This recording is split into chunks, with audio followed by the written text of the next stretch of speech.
from the campus of Westfield State University. This is 89.5 FM, WSKB, Westfield. Support for the community programming of WSKB is provided by Bay State Dental.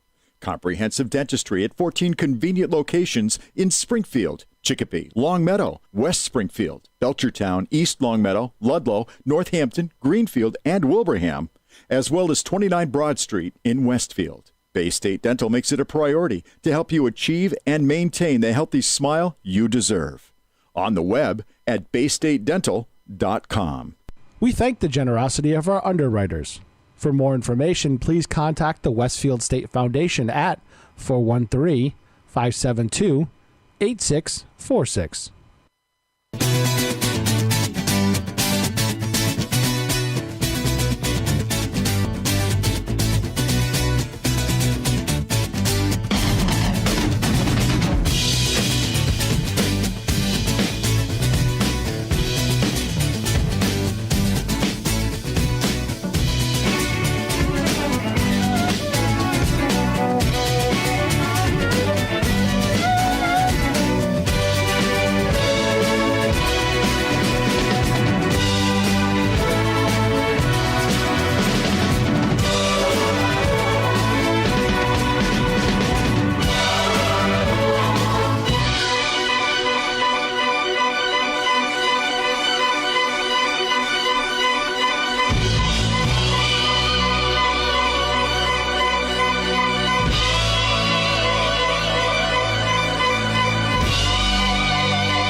Good morning, Westfield. It is 6:03. You're listening to WSKB 89.5 FM, radio for the Westfield masses. It is Wednesday, May 23rd. My name is Tina Gorman. I'm your Wake Up Wednesday host. I'm in studio this morning with the chairman of the board, producer Pete Coles. Good morning, Pete. Good morning.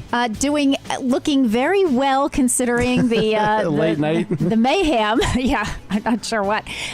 Pete was at in council chambers last night with yet another meeting about the water issue. Yes. And it went 4 hours. It was a long meeting, and Pete had a lot of responsibility there with Channel 15 and microphones and due to family emergencies. I was flying solo. He was solo. It should have been a two-man job, but as usual, when you work for the city, a two-man job quickly becomes a one-person job. Yeah. So, yeah. But that's the way it goes. And I'm sure that your counterpart who was supposed to be there is very appreciative of the fact that you were able to take over. So bummed that he called me. He's like, "I'm sorry, I'm getting this late notice. It's not working out." I'm like, a little family emergency, and those things happen. Life gets in the way. Exactly.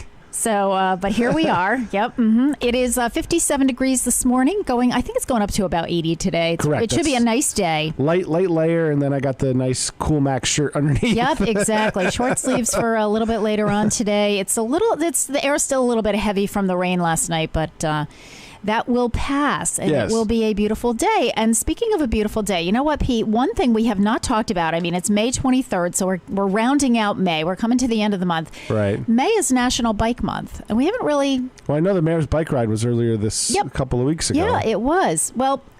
there's a couple of reasons why I'm surprised you have Don Podolsky in here. I actually had thought about that, but I have a full house today. I have a full house next week. We have two guests this morning at 6:15. One's already in the bullpen. One is already in the bullpen. Mike Roeder is here from the Sarah Gillette Foundation, and we'll be talking with him about his work there. And then for the 7 o'clock hour, and it actually will start at 7, from 7 to 7:45, will be John Berkowitz, director of the Pioneer Valley Death with Dignity organization. So some very interesting topics this morning. And just a little quick tease, Harry Rock at 9 o'clock is talking about the Brew Fest. Which is good. I'm glad, because that's on my list of things to cover. And if I don't get to it, I know Harry will take care of that. He's got a whole hour on it. Perfect. All right. So let's talk about May as National Bike Month. Bicycling is one of the best ways to stay in shape, see the sights, save money on gas, and of course, reduce pollution. The benefits are well known to cycling enthusiasts and local leaders nationwide who have created bike-friendly communities complete with paths, special bicycle parking areas, and other conveniences. National Bike Safety Month in May is just one way to celebrate our love to ride. But here's what I really want to focus on. Bicyclists must take extra precautions when they ride. They often share the road with vehicles, which can create a host of hazards. With about 80 million bike riders sharing the road with millions of motorized vehicles, the importance of safety precautions in traffic cannot be overstated. Use your head, protect your noggin. Cyclists who wear a helmet reduce their risk of head injury by an estimated 60% and brain injury by 58%. That statistic makes sense when you consider the first body part to fly forward in a collision is usually the head, and with nothing but skin and bone to protect the brain, the results can be fatal. Helmets must meet federal safety standards and should fit securely. So I'm going to give you 7 rules for keeping safe while you're bicycling. First of all, get acquainted with traffic laws. Cyclists must follow the same rules as motorists. So if you're riding a bike, you should be on the correct side of the road going with the traffic. Yes. People get worried about that because they think that they're going to get hit from behind, but the motorists have to follow the same rules as the bicyclists. Exactly. Know your bike's capabilities. Ride single file in the direction of traffic and watch for opening car doors and other hazards. Yeah, I got a real problem with motorcycles not doing that. Yes, you and me both, Pete. Use hand signals when turning and use extra care at intersections. So you need to know what the hand signals are for a bike rider. So please make sure that you do that. And there's plenty of information on the internet on all of this. Before entering traffic, stop and look left, right, left again, and over your shoulder. Wear bright colored clothing and ride during the day whenever possible.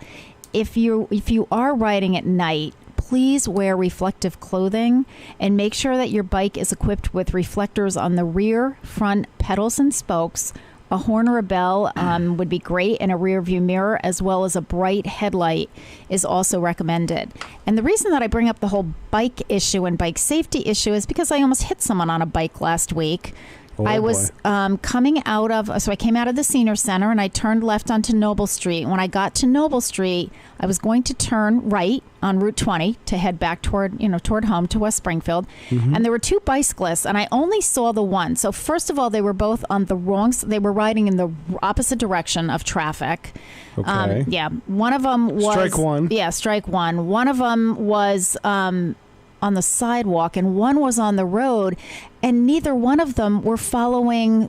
First of all, they were on the wrong side of the road, so that was a problem. But the other big thing was they didn't follow the traffic signal. So I had the green light making my right-hand turn coming out of Noble, and they were crossing over. So ignored the light on the wrong side of the road. And I feel like they came out of nowhere, and no helmets.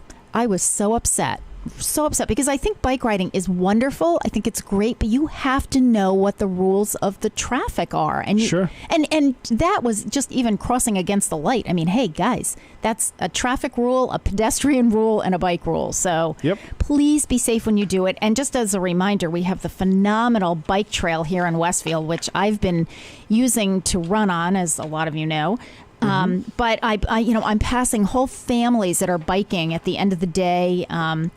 So I'm usually out there, after work, somewhere between like 5 and 6:30, something like that. And lots of families on their bikes. And I love to see that, taking advantage of the bike trail. It's shady there at that time of the day. It's really wonderful.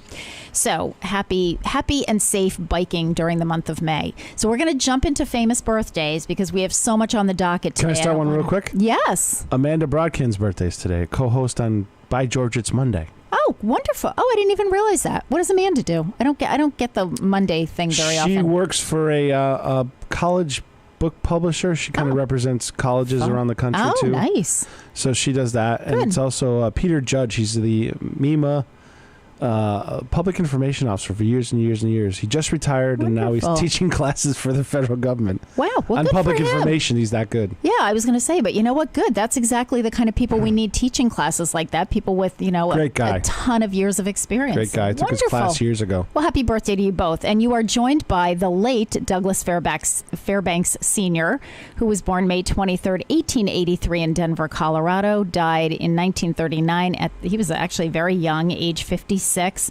A popular Broadway actor, Fairbanks made his first film debut for D.W. Griffith in 1915 in The Lamb. In the 1920s, Fairbanks played swashbucklers like Robin Hood and Zorro and won the heart and hand of fellow screen idol Mary Pickford. One of his most well-regarded films, The Thief of Baghdad, was released in 1924. Douglas Fairbanks' relationship with Mary Pickford should have been the subject of great scandal. The pair took up with each other while they were both married to other people, but they divorced their spouses and married in 1920, much to the adoration of their fans. Fairbanks was a popular leading man known for his charm, good nature, athletic prowess, and physique. Along with Charlie Chaplin and D.W. Griffith, the Fairbanks and Pickford launched the independent studio United Artists in 1919, which I thought was really interesting. That's why I threw this one in there. Ultimately, he and Pickford divorced, and he died of a heart attack in 1939. But I thought that was kind of cool about the launching of the United Artists in 1919. Who knew? It is also the birthday of the late Rosemary Clooney. Of course, she's the aunt of actor George Clooney. She was born May 23rd, 1928 in Maysville, Kentucky, and died in 2002 at the age of 74. Rosemary Clooney sang and toured with a big band in the 1940s and eventually signed with Columbia Records as a solo artist. Her first #1 hit was Come On to My House in 1951. In the 1950s, she starred in White Christmas with Bing Crosby and had her own television show. Clooney was twice married to actor Jose Ferrer and received a Lifetime Grammy in 2002. She died of complications from lung cancer in 2002. Oh, the same year she won her Lifetime Grammy. It is also the birthday of actress Joan Collins. She was born May 23rd, 1933 in London, England. She is 85 years old today, which is, it's hard to believe that Joan Collins, I can't imagine. There was no picture of her as, being 85. So who knows? She landed her first film role in the 1951 movie Lady Godiva Rides Again. For the next 3 decades, she punctuated a series of B-movie roles with frequent TV appearances and pinup shoots. In 1981, Collins was called to an audition for the show Dynasty, then a struggling primetime drama in its second season after actress Sophia Loren had turned down the part. She took the role as Alex Carrington Colby, the vicious and vengeful ex-wife of patriarch Blake Carrington, played by John Forsythe. Ratings immediately shot up, and producers credited Collins with resuscitating the show's ratings. So happy 85th. She gave it some moxie. She did give it some moxie. And finally, it is the birthday of singer Jewel. Born in 1974 on this day in Payson, Utah. She's 84. She's 44 years old. Sorry. Holy cow. I'm still back with Joan Collins. She's 44 years old. Sorry, Jewel. She was born Jewel Kilchner. Actually, Jewel is her real first name. Yeah, right. Yep. A lot of them change their name, but that's really her first name. Growing up in Alaska, Jewel began her musical career at the age of 6, performing with her singer-songwriter parents. With her impressive vocal range and poetic lyrics, Jewel found success playing at coffee houses in the San Diego area. Her first steady gig was at the Interchange in Pacific Beach. While performing there, she was discovered by a music manager and record company representatives who were impressed with her raw talent. She signed a deal with Atlantic Records in 1994. Jewel released her first record, Pieces of You, in 1995. Hits include Who Will Save Your Soul, You Were Meant for Me, and Foolish Games. Jewel is also a published poet and actress. I think that same year she performed at Symphony Hall. Did she really?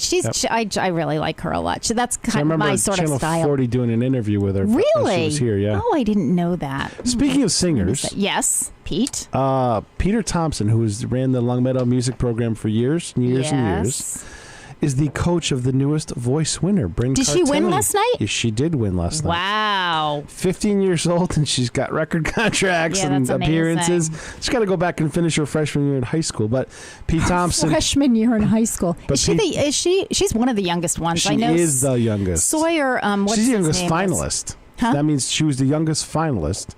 That means she's also There the was youngest another one winner. who was 15, but I think he had already turned 16 by the time he won, and his name was Sawyer, and I can't think of his last name. But Yeah, and he so- was wonderful, too. So Pete Thompson, for years and years and years, had state champion choirs and stuff like that, and in the music program at Long Meadow High, and now he's got a national champion. So Well, this is I'm going to start certainly- calling him the man behind the voice. Yeah, this is certainly a feather in his cap. That is for sure. He's also on the board of directors of Springfield Symphony. Cool. Yeah, Pete Thompson. Great Well, that's guy. very good. Yeah. Hey, somebody ought to get him on a show. I'm working on it. There you go. Very good. It is 6:16. You're listening to WSKB 89.5 FM, radio for the Westfield masses. When we come back, we will be talking with Mike Roeder, president of Sir Gillette Services for the Elderly.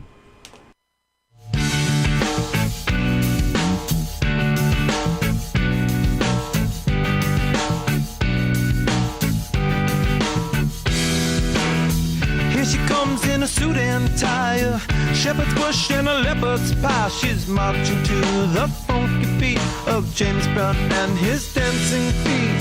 I'm gonna set your fish on fire, a pistol whipping of desire. So please do not resist your fate. I'll pick you up, yes, it's a day.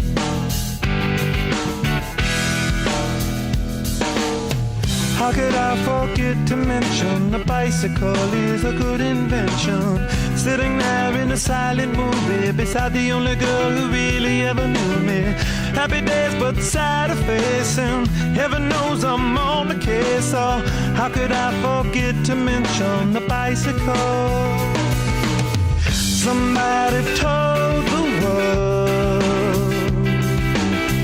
the beauty of your birth. My girl, I heard it first. The beauty of your verse. A sticky finger and a wicked taste. Got a lot of nerve and a lyrical case. Be sure to write it in your book. I promise not to look. I wanna smell your sunny face. A funny place, but it's never a waste. I'd hop this fence to make amends. I hope this movie never ends.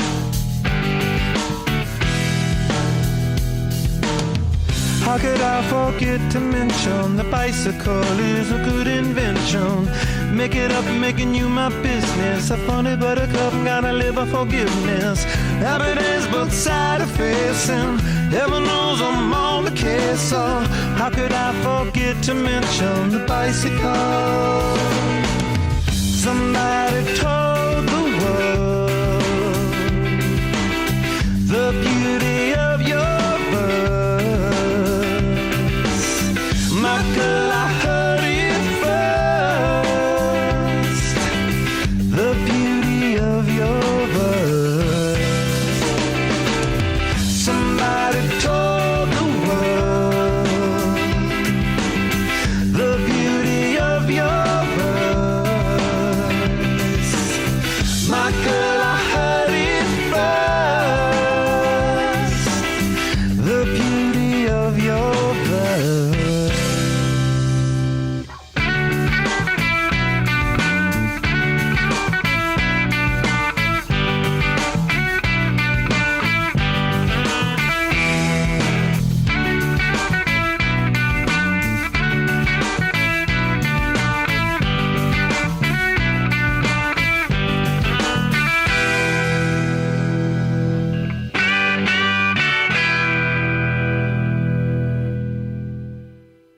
Support for community radio on WSKB is provided by Betts Plumbing and Heating Supply Company, an independent, family-owned wholesaler serving Westfield for over 50 years, specializing in plumbing, heating, and industrial piping supplies.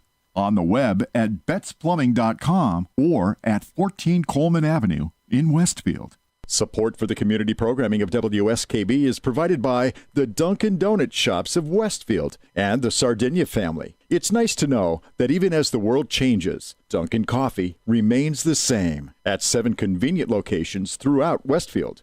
We thank the generosity of our underwriters.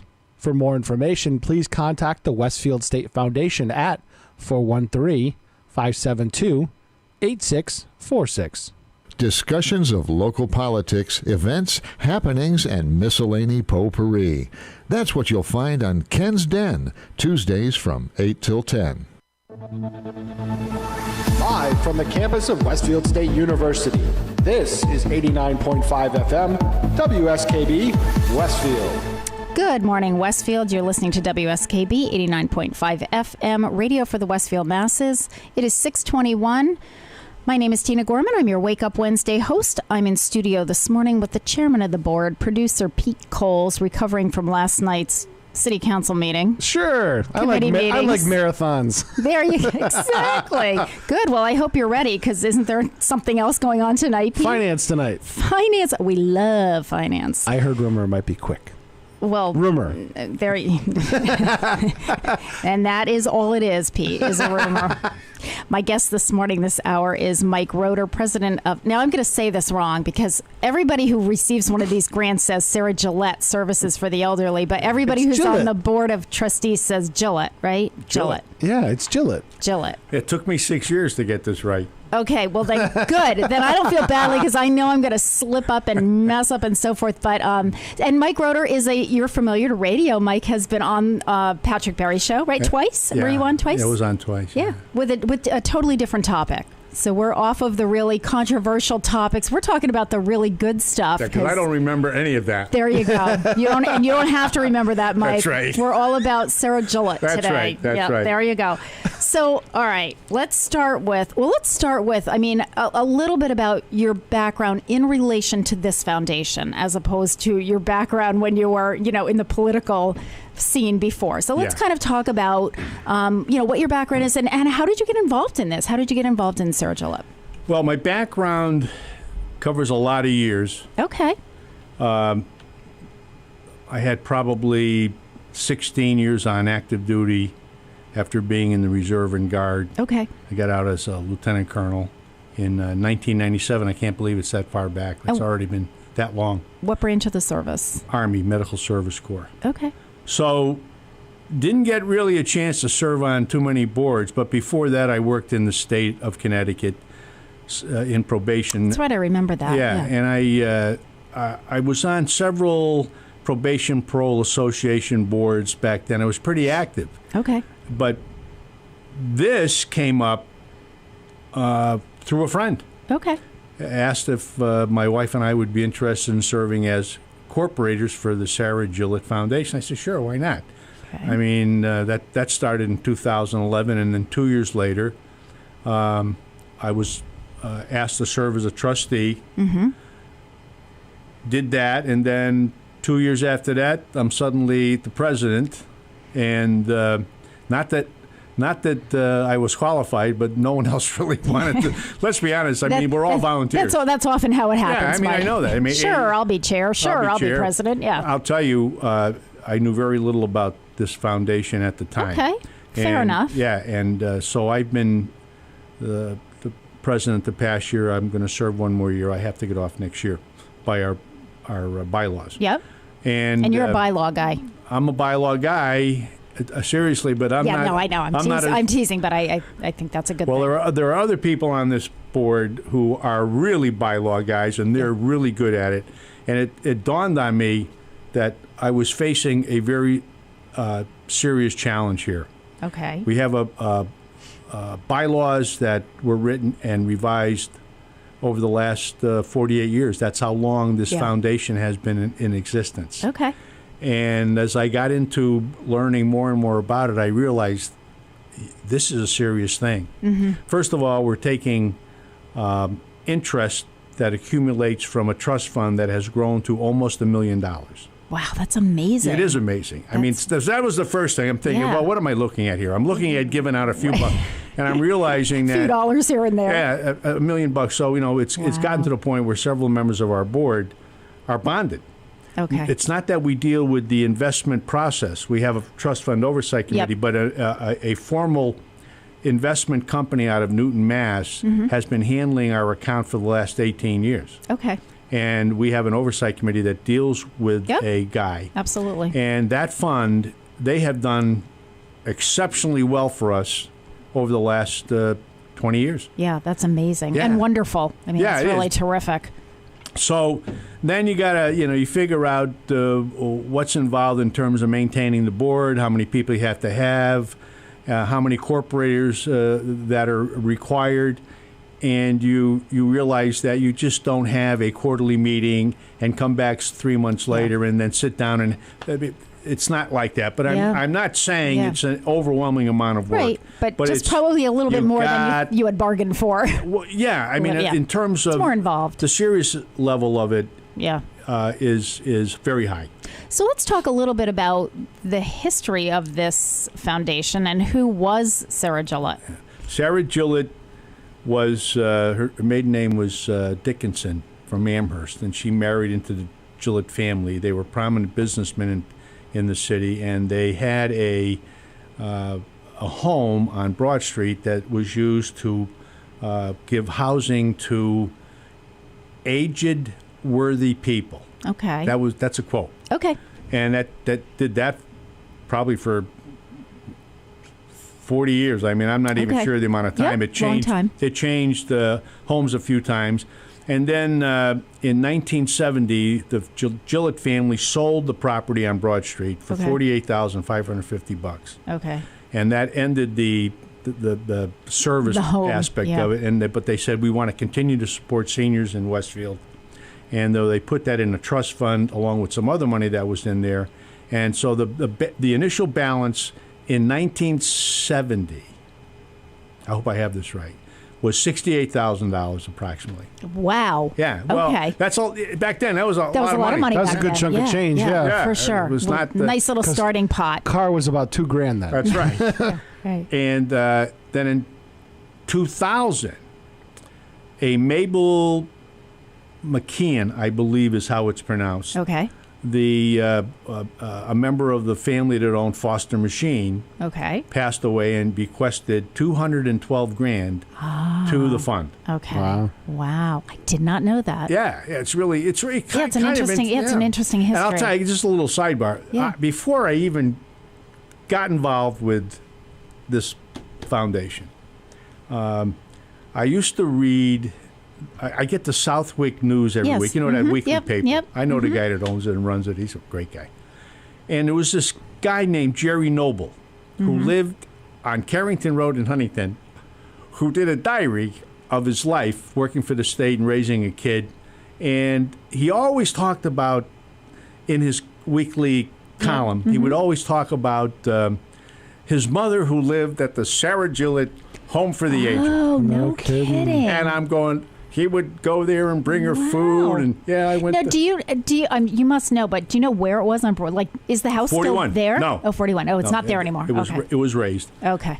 And that was really what provoked the family to start this foundation. So a couple of guys back then wrote up these bylaws, and here we are at 2018, and it's still going strong. Wow, that's amazing. Yeah. All right, we're going to take a breath because it's 6:29. I want to get into, right after we take the break, I want to get into a little bit about, like you've mentioned the word corporator and you've mentioned the word trustee. So I want to kind of talk about what that means. Sure. And so we'll do that when we come back. Good. Let me see, what's my first song here? Oh, well, I found, this is great, Mike. So I found my first couple of songs while Mike is on are my Sarah songs. So we have some Sarah songs. This one's Sarah, Sarah by Jonathan Butler. We'll be back.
baby, that love never dies. Deep in my heart, girl, a bit of you still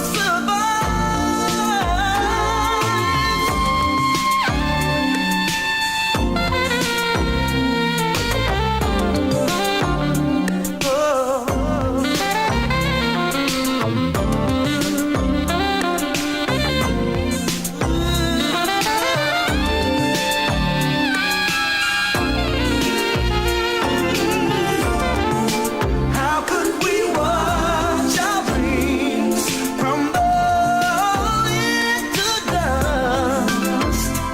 Girl, there's so much more life has in store for us to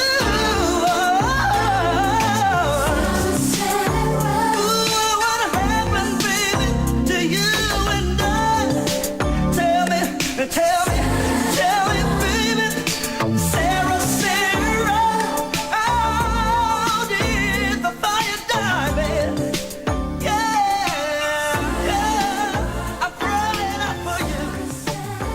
Said I love you, baby. Support for the community programming of WSKB is provided by Westfield Bank. For more than 160 years, Westfield Bank has been an important community presence and commercial leader in the Pioneer Valley, with convenient full banking services in Westfield, West Springfield, East Longmeadow, Agawam, Feeding Hills, Springfield, Southwick, as well as Enfield and Granby, Connecticut. Visit us on the web at westfieldbank.org. We thank the generosity of our underwriters. For more information, please contact the Westfield State Foundation at 413-572-8646. Friday mornings is something different on 89.5 FM. It's JP's Talk About Town. Community Radio. 89.5 WSKB. Live from the campus of Westfield State University, this is 89.5 FM, WSKB, Westfield. Good morning, Westfield. It is 6:34. You're listening to WSKB 89.5 FM, radio for the Westfield masses. It is Wednesday, May 23rd. It's in the high 50s right now. It was 57 when I came in an hour ago. It's going up to about 80. It's going to be a beautiful day. Absolutely. It's National Bike Month, so get out there and ride your bike.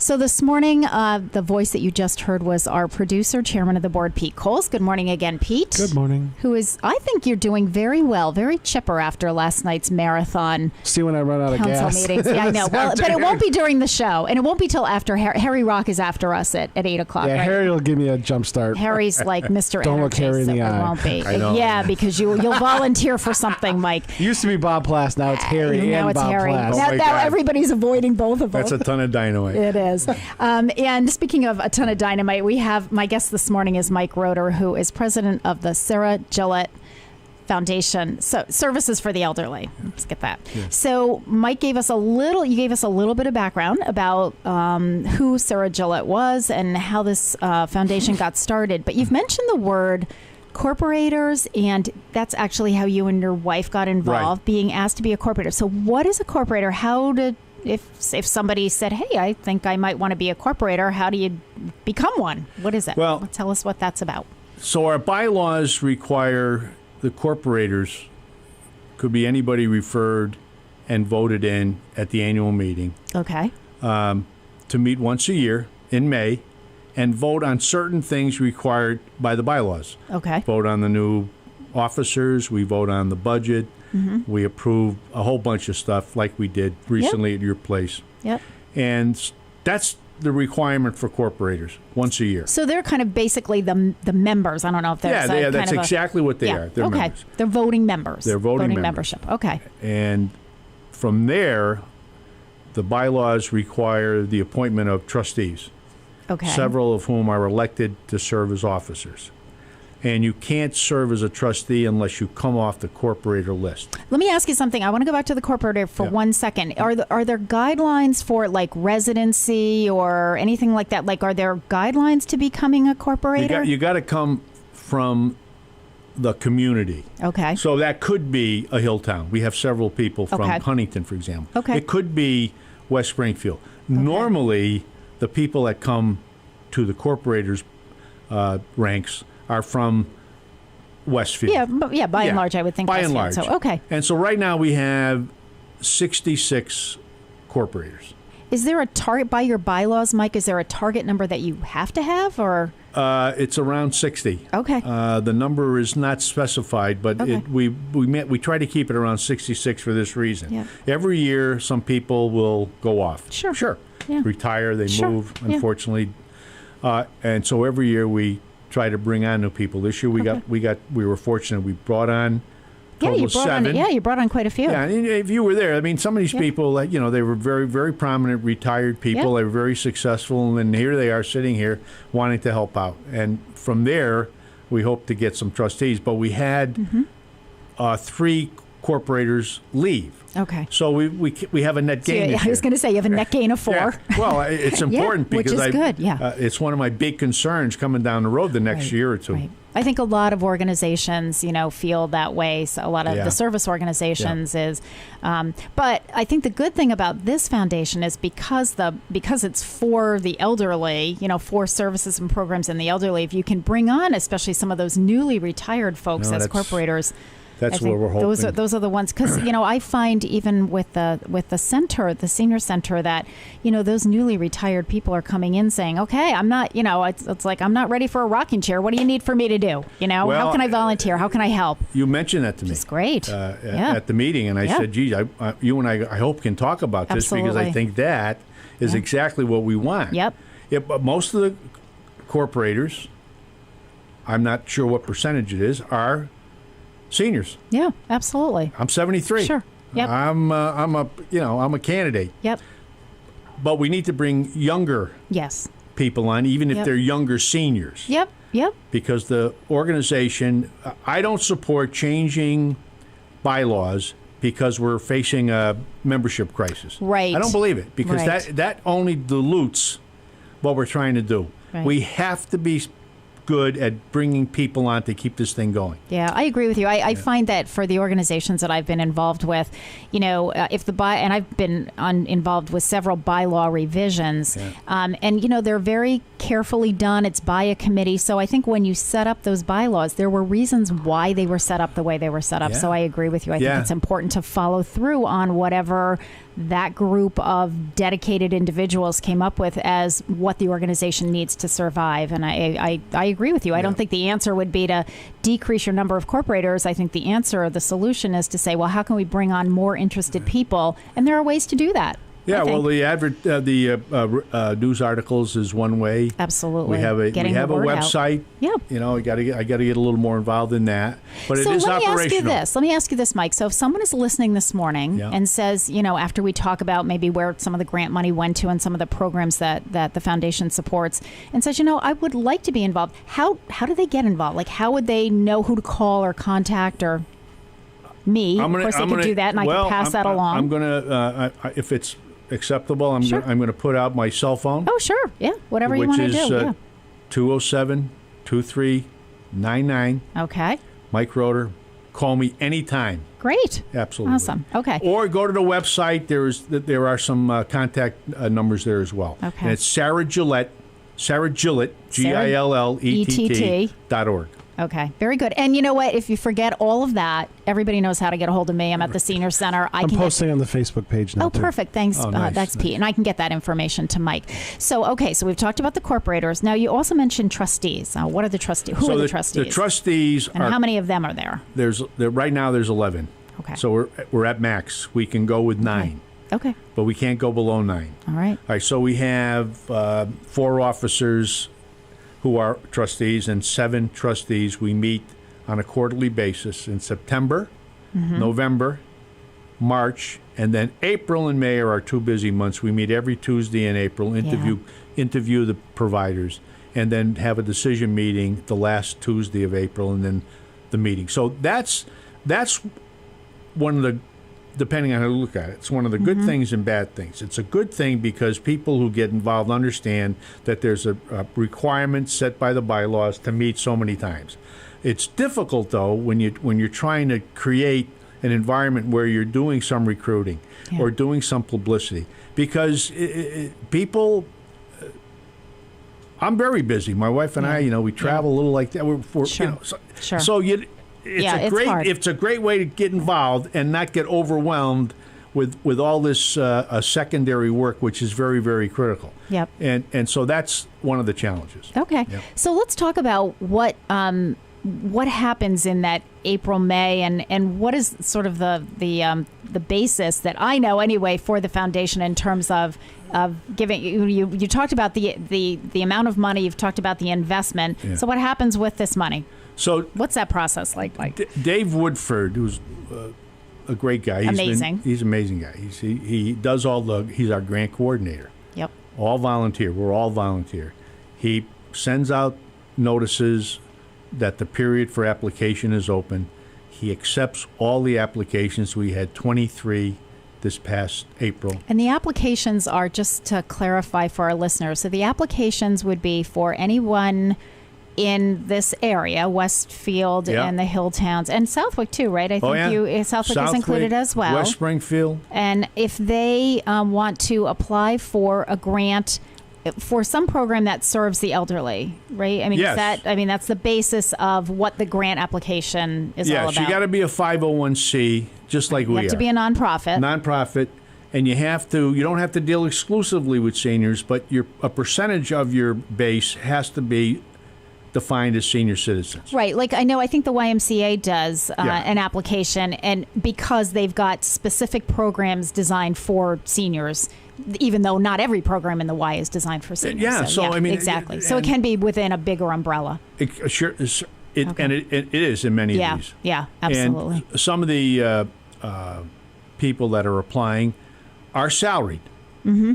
Fine, we don't care. It's got to be a 501c. Right. And then we get all the applications together and we invite them in over a period of 3 Tuesdays.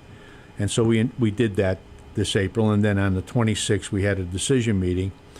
I have to tell you, we have some very, very great people on this board who have opinions about what we should give money to. Mm-hmm. And the way it's been structured, I had nothing to do with it, but I'm glad that someone had something to do with it. And it wasn't you. It's all computerized. Yep. We all. Oh, okay. So you do like rankings and that kind of thing. And then we take an average. Yep.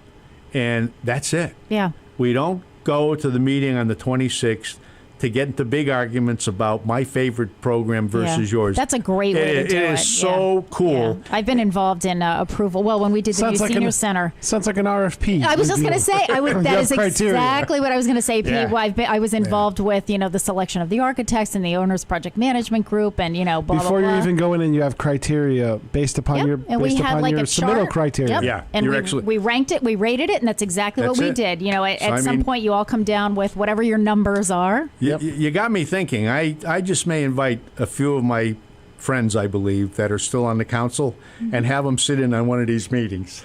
There you go. All right. And on that note, we're going to take a short break. It is 6:45. You're listening to WSKB 89.5 FM, radio for the Westfield masses. Is this Sarah Smile? Is that what we're doing? Yes. Yeah. Hall & Oates. This is my second Sarah song. When we come back, we're going to talk about some of the programs that received grant money. Good.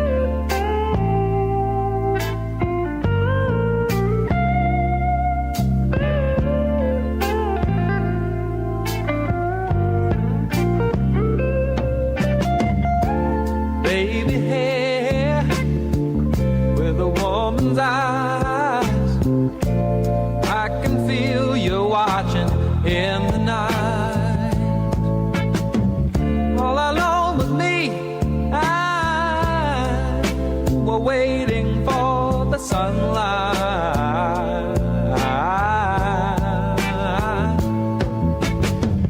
When I feel cold, you warm me. And when I feel I can't go on, you come and hold me. It's you and me forever. Sarah, smile.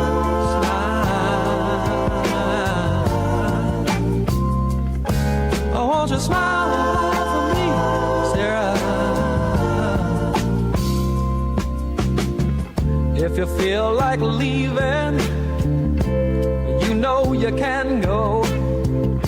But why don't you stay until tomorrow? If you wanna be free,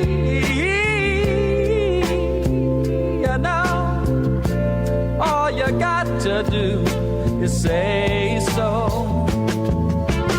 And when you feel cold, I'll warm you. And when you feel you can't go on, I'll come and hold you. It's you and me forever. Sarah, smile.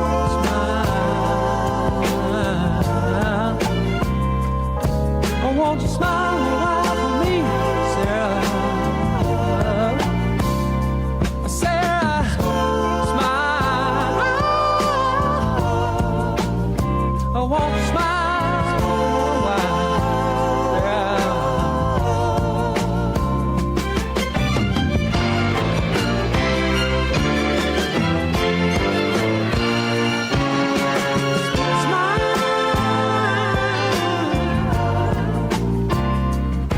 Oh, won't you smile a while for me, Sarah? Oh, smile a while. Won't you laugh, Sarah?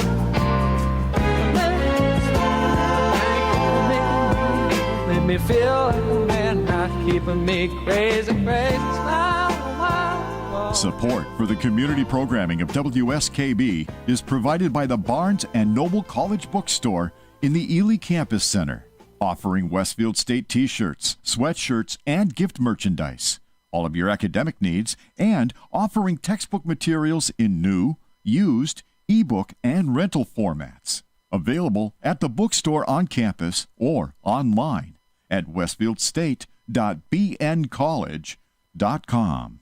Support for the community programming of WSKB is provided by Commercial Distributing Company of Westfield. Now in its third generation of family ownership, Commercial is one of the premier beverage distributors of Western Massachusetts. The Plasek family and the staff of Commercial Distributing wishes you good times throughout the year and urges you to drink responsibly. We thank the generosity of our underwriters. For more information, please contact the Westfield State Foundation at 413-572-8646. Friday mornings is something different on 89.5 FM. It's JP's Talk About Town. Community Radio. 89.5 WSKB. Live from the campus of Westfield State University, this is 89.5 FM, WSKB, Westfield. Good morning, Westfield. It is 6:50. You're listening to WSKB 89.5 FM, radio for the Westfield masses. My name is Tina Gorman. I'm your Wake Up Wednesday host. I'm in studio this morning with the chairman of the board, Pete Coles. Good morning again, Pete. Good morning. And my very special guest this first hour is Mike Roeder, who is president of the Sarah Gillett Services for the Elderly Foundation. I just saw a spreadsheet coming out. He's about to get down to business. He's about to, because one of the... She's going to ask me a question. I'm going to ask him questions really about... set me up good. I know. I'm going to ask him questions about who received grants this year. So you mentioned, Mike, that, and I don't remember whether you mentioned it on air or off air, but you mentioned that this year you gave away more money than you ever had, and you had more applicants for the grants than you've ever had. So we voted 7%. The bylaws allow us to vote 5, 6, or 7% each year of the balance of the fund. So this year we were able to vote 7%, and I think it was $866,000. Okay. Amazing. It is amazing. Yeah. So we voted 7 because the market, even though it's very volatile, has been very good to us. Okay. Some people have not been so fortunate. We've been fortunate. So we had 23 applicants. Okay. So that's 23 organizations, just again to clarify for the listeners. That's right. These aren't like individuals. These are organizations, yeah. programs. Yeah. And we interviewed all 23 over 3 weeks in April. Yep. And as a result of that, on the last Tuesday of April, we came together and had what we call our decision meeting. And we went across the computer. Everybody... Bob Wilcox from Wilcox, Bob Wilcox, he kind of organizes. He's terrific. He's our treasurer. Yeah, he's wonderful. Ex officio. He's a great guy. Yeah, you have great people on the board. We do. I mean, I got to tell you, it's him and Yeah. We had Peter Martin, who just left. Yep. Did some unbelievable stuff. Great stuff. So we came up with the figures. Mm-hmm. And I think the checks are going out in a few days. Yeah, soon. So who do we give them to? I'm not going to mention them all. There's 23, Okay. but the COAs are our, I think, bread and butter because they deal with senior programs like your program. Sure. I got to support that. Yeah, thank you. But you see people come in there, many of them volunteers, Yeah. like the grandmothers raising grandchildren.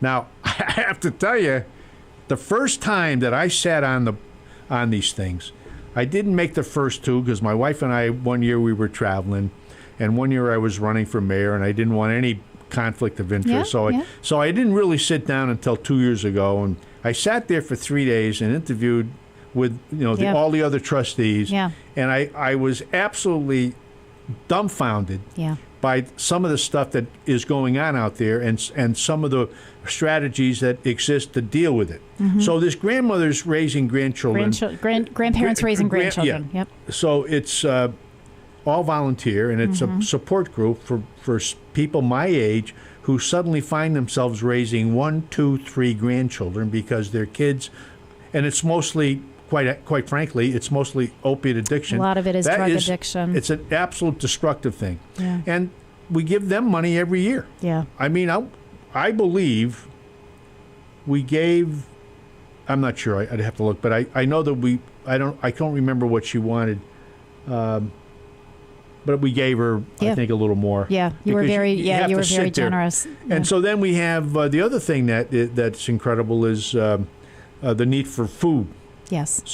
Support. Yep. And so we give the Western Mass Food Organization up in Hadley money every year because they end up sending brown bags down to Southwick, for example. Southwick puts them in a truck and takes them and distributes them to Granby and Towin. Mm-hmm. And there's a huge need for that. There's an unbelievable need for that. Our brown bag program at the senior center. There you go. One of these days, every time we do, it's a monthly program, and every time we do this, I keep thinking that's an article that I want Patrick to write in the Westfield News because you have to see the operation. Westfield is one of the larger ones just because we're one of the larger cities, but we do about 200 brown bags.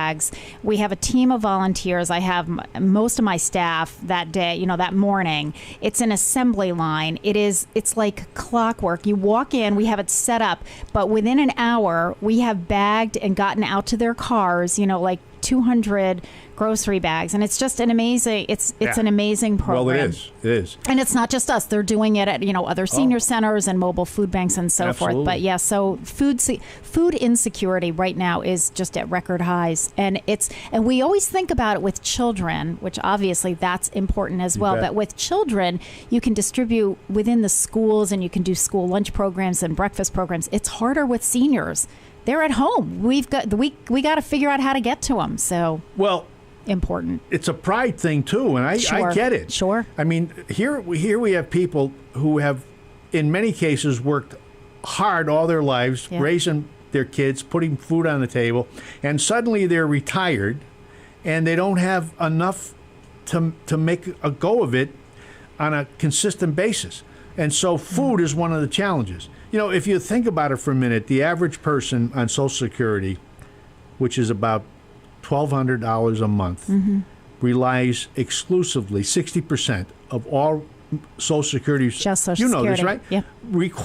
Live on Social Security. That's it.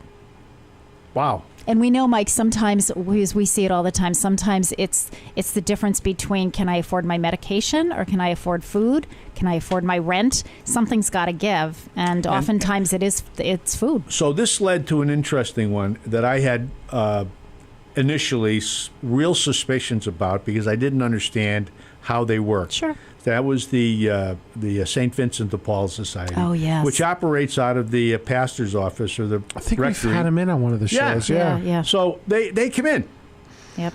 And they're both volunteers. Mm-hmm. One was retired. Both were retired. Really first-class people, and they wanted a lot of money because they're just getting swamped with all Yes, these yeah, requests. they are. So my first question was, well, I got to be honest with you. I mean, someone comes in and they have a utility bill that needs to be paid, or they're going to get shut off. How do you handle that? Because I kind of figured how they did, but I wanted to hear it. And the guy said, well, we don't give the person any money. Right. We verify the account and then send the check to the... Correct. Yep. We gave them a full amount because they're getting hit. Yeah. They're getting. So I said, well, wait a minute. They're a safety net. What percentage of people are seniors? And he looked at me and without hesitating, he said 60%.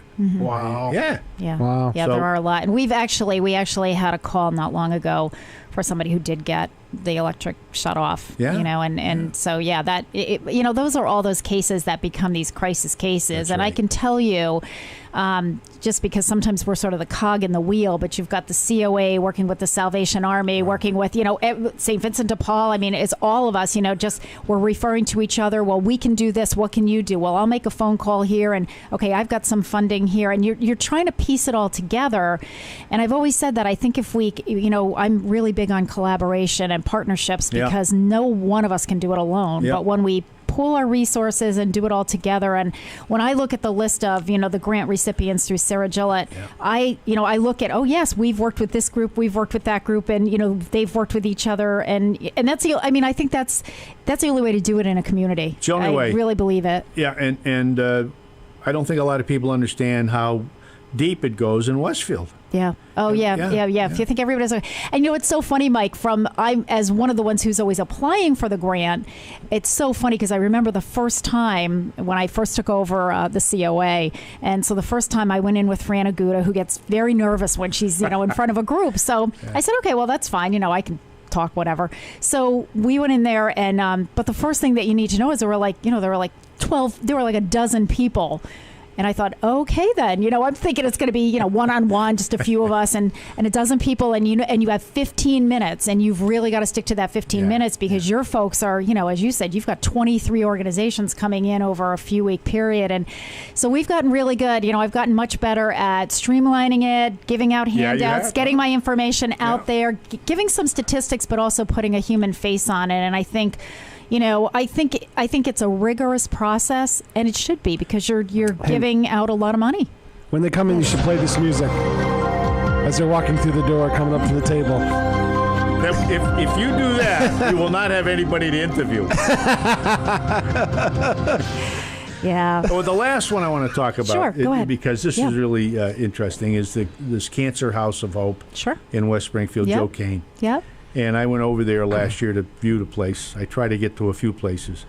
And what a remarkable program. It's for people, of course, with cancer. Yep. So he's taking me around the house. It's a white raised ranch. No, it's a white, it's a raised ranch. It's a raised ranch Yeah, over in West Springfield. It used to be right over next to Noble Hospital. Right. Yeah, for So- years. And they wanted a central location between all They the also hospitals in the area. they also kind of outgrew it. They have more space over got there. a beautiful place, And he's taking me around. He's up conference rooms. They have counseling. They have it. And he opens this door. He says, I want to show you something. He opens this door, and I go in there, and this room, probably around this size, filled with wigs. Yes.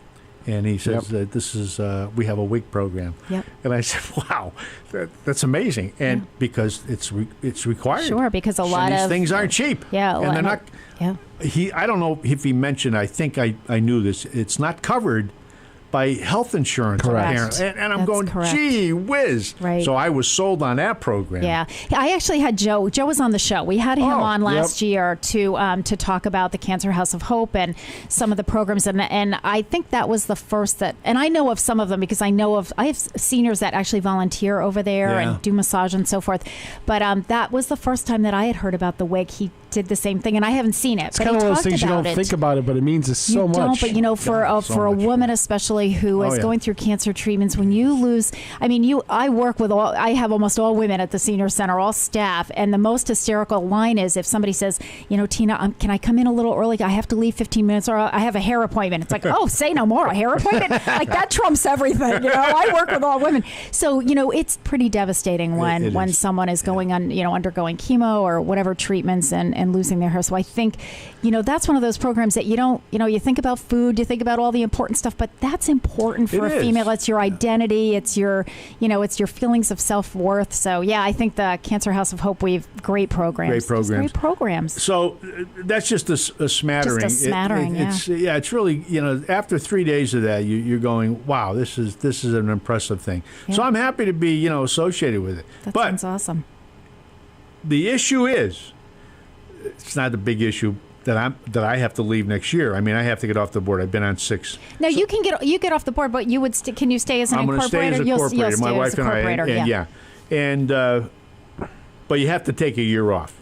Okay. Okay, so next year we lose 2. Okay. Myself and Steve Hagan. But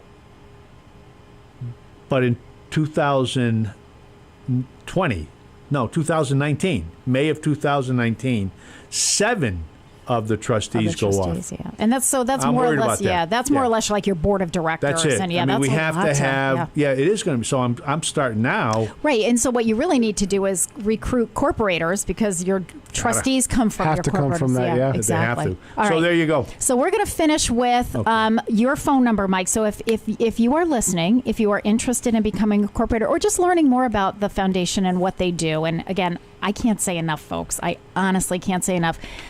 You can either contact me and I'll get that information to Mike, or you can contact Mike directly. And your phone number again, Mike? 207-2399. Perfect. Thank you so much. It is 7:03. You're listening to WSKB 89.5 FM radio for the Westfield masses. We'll be back.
Support for the community programming of WSKB is provided by Bay State Dental.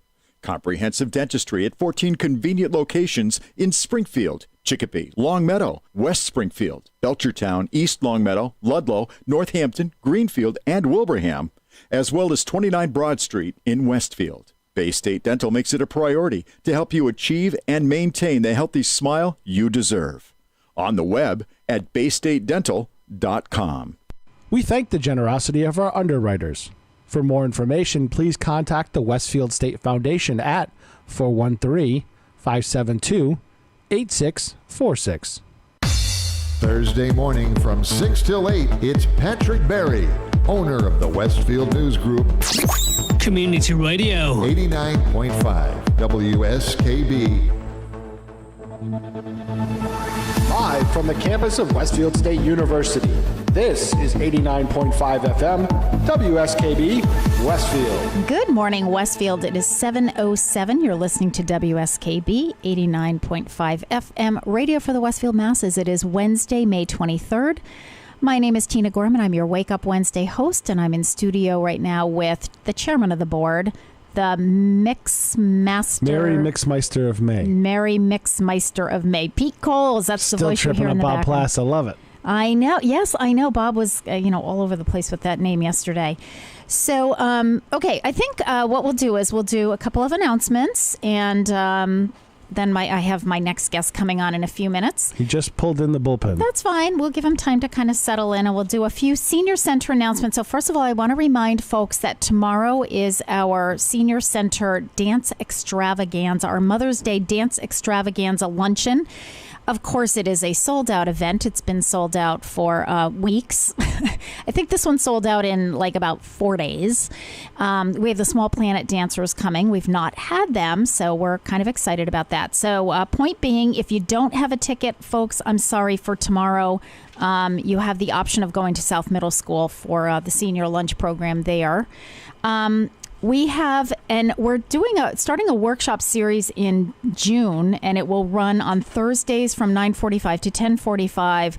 Thursdays, June 7, 14, 21, and 28. It's called Eating Right with Diabetes. We have about 4 slots open at this point. So if you're interested, you can sign up for the program. This is a nutritional series for older adults with type 2 diabetes or those who would like to prevent the condition.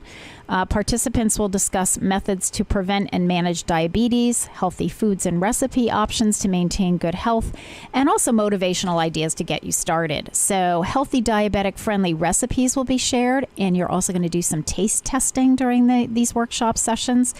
There's no charge for this. However, you do have to sign up in advance because space is limited. I think we're limiting this one to 20 folks. So I checked last night before I left the senior center. We have 4 slots open. So if you're interested in the Eating Right with Diabetes 4 workshop series program, starting June 7th, call us at the senior center at 562-6435. And the other really big program that we have coming up, and that's next Thursday, which is May 31st at 6 p.m., is called Taking Control of Your Future, a Legal Checkup. Attorney Hyman Darling will be at the Senior Center at 6 p.m. And I purposely scheduled this in the evening so that I would encourage not just older adults, but also their family members to attend this program. Okay. Hyman Darling will be talking about durable power of attorney. He'll be talking about conservatorship and guardianship, healthcare proxies, and protecting the home. There will be plenty of time for questions and answers. He is, in this area, in the greater Springfield area, probably the guru of elder law, has done a lot of teaching on the subject and so forth. So this is all done through the Massachusetts Elder Law Education Project. And we are lucky enough every year to get assigned an attorney. We've never had an attorney from Springfield. We've usually had Westfield and West Springfield attorneys who have done our programs here. So I'm kind of excited. It should be a really interesting program. Again, and I'm asking you to sign up for that only because there's no cap on it. The sky's the limit. I just need to know what room I'm using and how many chairs I'm setting up. That's all. The venue. Yep, that's it. So, but anybody is welcome. Children adult children are welcome. Family, friends, bring your questions.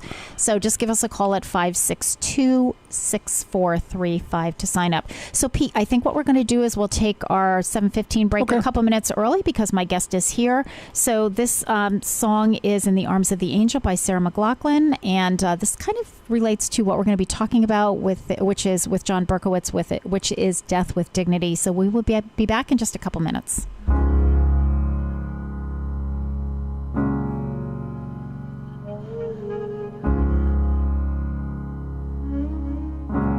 Spend all your time waiting for that second chance, for a break that would make it okay.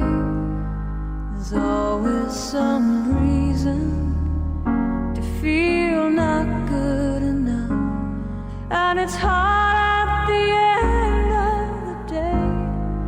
I need some distraction. Oh, beautiful release. Memories seep through my veins. Let me be empty. Oh, weightless, and maybe I'll find some peace tonight. In the arms of the angel, fly away from here, from this dark, cold hotel room, and the endlessness that you fear. You are pulled from the wreckage of your silent reverie. You're in the arms of the angel. May you find some comfort here.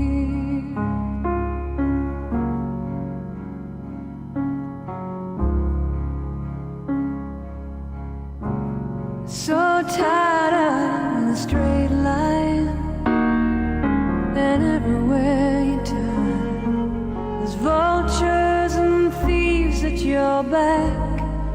The storm keeps on twisting. You keep on building the lies that you make up for all that you lack. It don't make no difference. Escape one last time. It's easier to believe in this sweet madness, all this glorious sadness that brings me to my knees. In the arms of the angel, fly away from here, from this dark, cold hotel room, and the endlessness that you fear. You are pulled from the wreckage of your silent reverie. You're in the arms of the angel. May you find some comfort here. You're in the arms of the angel. May you find some comfort here.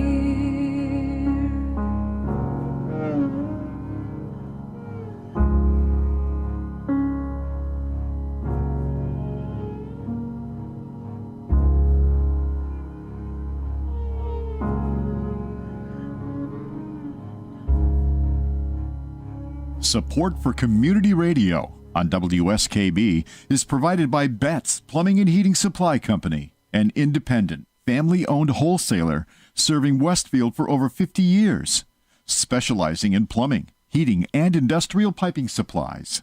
On the web at bettsplumbing.com or at 14 Coleman Avenue in Westfield. Support for the community programming of WSKB is provided by Comcast and Xfinity.com.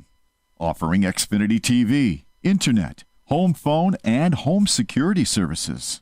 Information on all that Xfinity has to offer in the Westfield area is available online at Xfinity.com. We thank the generosity of our underwriters. For more information, please contact the Westfield State Foundation at 413-572-8646. He rules the roost on Thursday from 6 till 10. It's Patrick Berry. Community Radio. 89.5 WSKB. Live Live from the campus of Westfield State University, this is 89.5 FM, WSKB, Westfield. Good morning, Westfield. It is 7:17. You're listening to WSKB 89.5 FM, radio for the Westfield masses. It is Wednesday, May 23rd. My name is Tina Gorman. I'm your Wake Up Wednesday host. I'm in studio this morning with producer Pete Coles. Good morning again, Pete. Good morning. And my guest the second hour is John Berkowitz with Death with Dignity. Good morning, John. Good morning. I just want to go back to the little promo we did for Patrick Berry's show. So, Pete, tomorrow Patrick's guest is, I can't remember his name, from the Air Force. Colonel Sir. Thank you. How do you pronounce his last name? Sir? Sir. I love that. Colonel Sir. Colonel Sir, yes. From Barnes, from the Air National Guard. Is he from? Yes. Yes. Okay. From the Air From National the 104th. He's the wing commander. You know what? Patrick sent it to me on an email. Usually he texts it to me so I can cheat and look at my phone. And I forgot to print out the email. So I just wanted to. It's going to be an interesting discussion because we haven't had him on in a while. He's been here over a year now. Yeah, I was going to say it's been a while. Yep. All right. My guest this morning is John Berkowitz, director of the Pioneer Valley Death with Dignity program. So welcome, John. Thank you. So we have a lot to talk about here. So let's start before we get into the topic at hand. I usually, when I have a new guest, get a little bit of information on the person. So who are you? Where are you from? And then kind of segue into how did you get involved in what you're doing now and what you're here to talk about? Sure. Maybe just to start out, I will say that just a couple weeks ago, May 8th, I gave a public forum at the Episcopal Church here, Episcopal Church of the Atonement in Westfield, and it was titled Death with Dignity, Should Massachusetts Pass the End of Life Options Act? So that is a bill. It's been in the legislature. It's in the legislature. It's been there for a number of years. It hasn't passed yet, but it's something I believe in strongly, and that's why I'm glad you invited me to come and speak. Perfect. Okay. Yeah, So a little background. So let's talk a little bit about you and what is your background and how did you get involved in this? Sure. I'm 71. I'm retired. I've been a human services worker, done a lot of work from everything from daycare to senior citizens. I was in a senior citizen center for a couple of years. Where were you working? Oh, I lived in Vermont for many years. Okay. Up there. Okay. Yeah. And but most recently, since I've been retired, I have led in the valley, the Pioneer Valley, not as far down here as Westfield. I don't think Westfield qualifies for the Pioneer Valley, right? We are in the Pioneer Valley. Oh, you are? Excuse me. Yes, we are no part problem. of the Pioneer Valley. Sorry, all you listeners. That's okay. That's okay. Yeah, we are part of the Pioneer Valley. I don't know my geography that well. That's all right. You'll learn. I'm glad to be in the Pioneer Valley here. Good. I started aging support groups, which I call Living Fully, Aging Gracefully, and Befriending Death. And these support groups are there every 2 weeks for 7 months. So it's an ongoing conversation. The smallest has ever been about 6 people in the circle, and the biggest is 15, 17. You know, it varies in there. Okay. And I just finished the 7th year of doing those groups. And they're really wonderful conversations, very supportive, very safe. And people talk about everything, about what it's like to live fully. And by the way, the age range could be anywhere from 58, 60 to 96, I think, is the oldest person that's been in the group. Yep. And we talk about everything. And one of the things that people talk about is dying and death, because obviously there's no human being that's ever walked on this earth who has not faced that reality and that truth. Absolutely. And I would say, generally speaking, I mean, grief and loss, everybody goes through that, whether it's parents or spouses or siblings, friends, whatever it is. But everybody in these groups, most people in these groups say, it's not so much death I'm afraid of, you know, that happens. It's how I die. It's the dying process. And the dying process. Yeah, I've heard the same thing. And the suffering. Yep. And the suffering isn't for everybody. I mean, some people have, you know, the ideal death. They might die of a heart attack. Yeah. Everybody dreams about just dropping dead, you know, while you're hang gliding. Or dying in your sleep. Or, doing what you love or whatever it is on a trip. You know. But for a good number of people, that's not the way it happens. There's illness, there's cancer, and that's just a reality. So it's really a question of, and this whole issue of death with dignity really caught my fancy, you know, from these aging support groups, caught my interest. Only in the last year or so, though, and that's when I started this group called Pioneer Valley Death with Dignity. Okay, so that was actually a group that you started yourself. So tell us about that group. Is it how many people are in the group, or or is it just you, or what do we have going here, John? Just me doesn't make a group. Yeah, no, exactly. I might think so sometimes, but there's 7 of us in the core committee, the core group we call it, and I would say there's probably 300 people in the Valley that I've identified as supporters.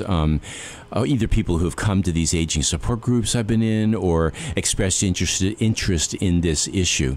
So for the 7 people that are in the Death with Dignity group, how are most of them from those support groups, or have they come from other walks of life, or how did you kind of band together?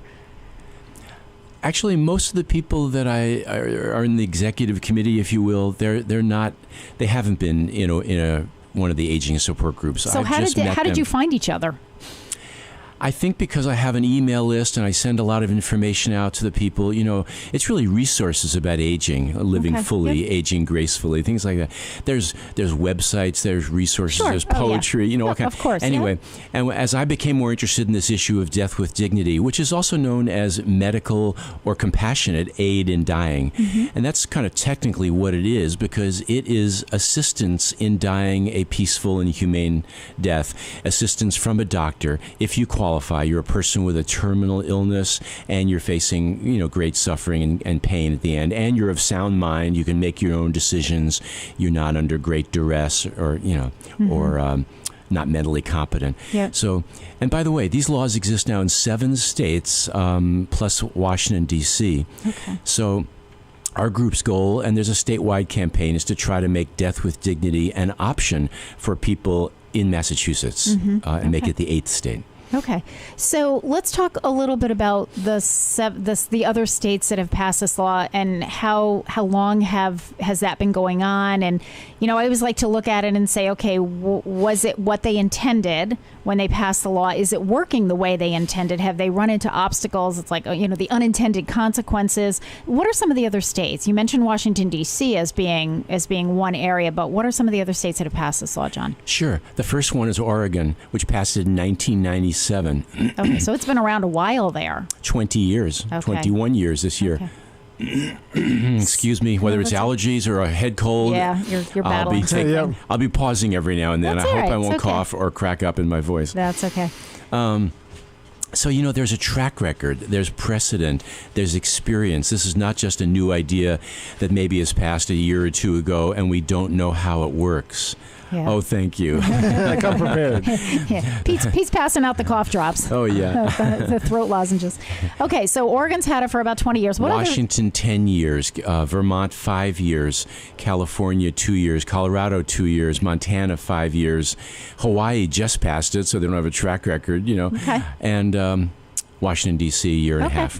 All right. So there are states that have had it though for at least for the 5-year period. And how is it working? Sure. Well, Vermont has had it for 5 years, but Oregon 20. Let's remember that. If you add them all up, it's over 40 years of cumulative experience. Implementing a death with dignity law or medical aid in dying law. So let's talk a little bit about. Are you most familiar with the Vermont law since you had lived in Vermont or not? Oh, I lived in Vermont long ago before this law passed. Before the law passed. All right. I read about it. They have a website. Right. But I would say, Tina, that in Oregon, well, everything I have read, and obviously this is from people who support this law, and it's controversial. Some people don't. The opposition refers to it as assisted suicide, which I really don't believe it is. And many people who participate and actually are eligible before they die, or their families, they're saying this is not assisted suicide. People with a terminal illness want to live. It's just that the cancer or whatever the illness is saying that's not possible medically. Your doctor, And I think it's how people define life. You get into quality of life versus just life. You know what I mean? And so I think that's part of where all of this comes from as well. So talk to us a little bit about what the proposal is for the Massachusetts law. And was it, in my recollection wasn't this a ballot question somewhere along the line, not in the not too distant past? Yes. Yeah, it was not. Okay, it was one of the ballot questions. 2012, 5.5 years ago, 6 years this November. See, I'm a voter, and I do remember. I'm thinking to myself, why are we talking about this now? Didn't we vote on? But it was a ballot question. But Sure. I guess as the ballot question, it was, should we, pursue legislation on this? I'm assuming that's what it was. Sure. Let me just back up for one moment and finish the conversation about the Oregon and how this has worked elsewhere. Okay. And the essential point I want to make is that Oregon, for 20 years, every state, when they pass the law, mandates that there will be an annual evaluation by the public health department of the state. Okay. And they will do the research and get the data and find out, how did this work? And for the whole purpose that was any frail elder or any person with a disability or any person, say, low income or maybe a person of color that might be discriminated against, was anybody abused or coerced or kind of forced into an early death? Here, take this medication, choose to take this medication, what you don't really want to. Or how about a family member? We all hear these stories about family members who just want to get grandma or mom or, to kick off so that they'll get the estate, they'll get the inheritance, all that. I mean, maybe those feelings are real, but there are safeguards, and Oregon thought about this law, put in the safeguards, and the public health department in their evaluations for 20 years has found no documented case of abuse or coercion of an elder person or a dying person, for that matter. And that's true now in Vermont, in Washington State, the total of 40 years of this law being put into practice. So I think that's a very important point that I want to make. There's precedent, there's experience in analyzing and evaluating this law, and it's working. Okay. So, all right. So I guess what I'm curious about is, let's go to that example in Oregon with the safeguards that were put into place and the review that was done by the health department. Do you have any idea, and you may or may not know the answer to this question, of how do you determine that? I mean, how would they decide, no, there was no coercion, this was as we had intended it? Like, you can't ask the person because they're gone now. So do you have any idea? I mean, is it looking at chart records, or how do they come up with that? Well, there's a lot of other people involved. Family members are involved. Doctors are involved. Hospice is involved, generally, often, mostly. There's a lot of people to discuss the case with, I would say.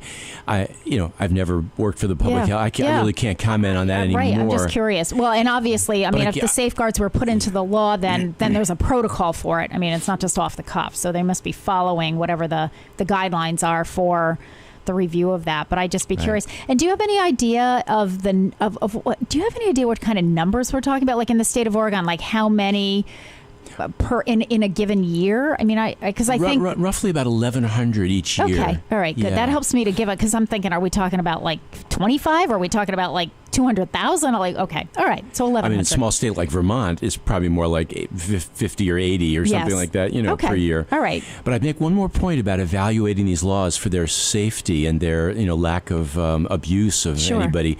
That I would say that people who have disabilities, and there are disabilities rights organizations in Massachusetts and everywhere, and some of those are so concerned and actually opposed to these laws, and they testify just like I do, or other supporters testify at the Public Health Committee in the legislature when there's a hearing, things like that, and they're outspoken. And I actually agree.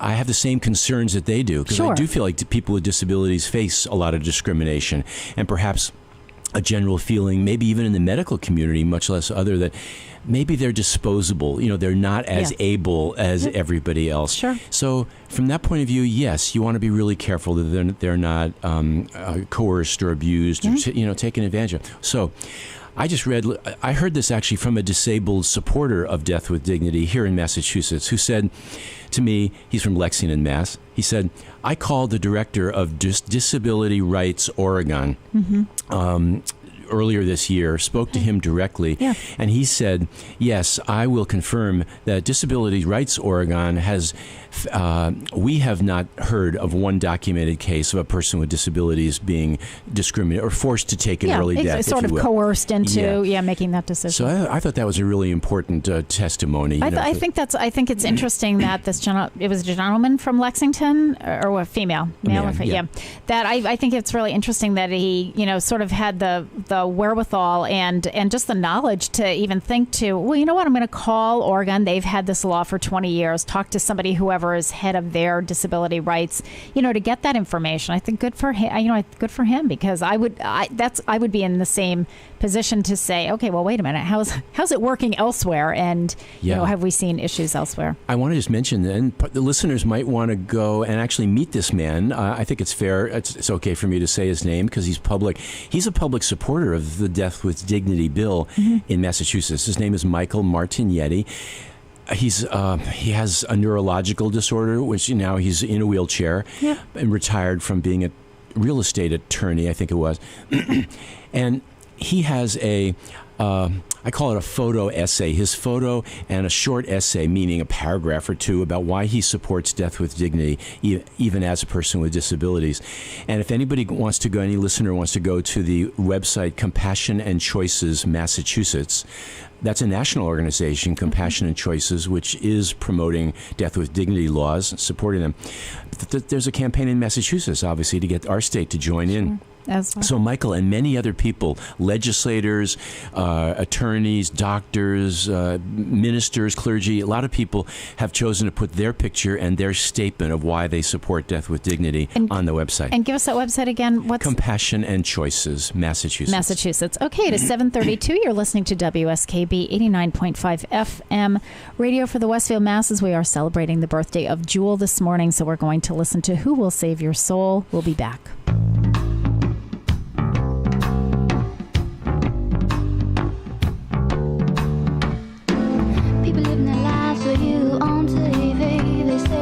Better than you, and he'll agree.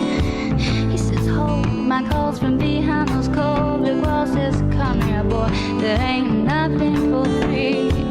Another doctor's bill, a lawyer's bill, another cute cheap thrill. You know you love him if you put him in your will, but who will save your soul when it comes to the flowers now?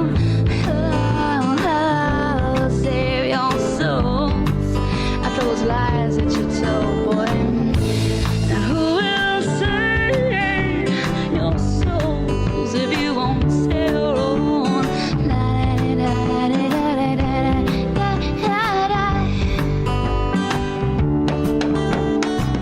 We try to hustle him, try to bustle him, try to cuss him. The cops want someone to bust down on Orleans Avenue. Another day, another dollar, another wall, another tower went up where the homeless had their homes. So we prayed with many different gods, as there are flowers, but we call religion our friend. We're so worried about us saving our souls, afraid that God will take his toll, that we forget to begin. But who will save your soul when it comes to the beggars now?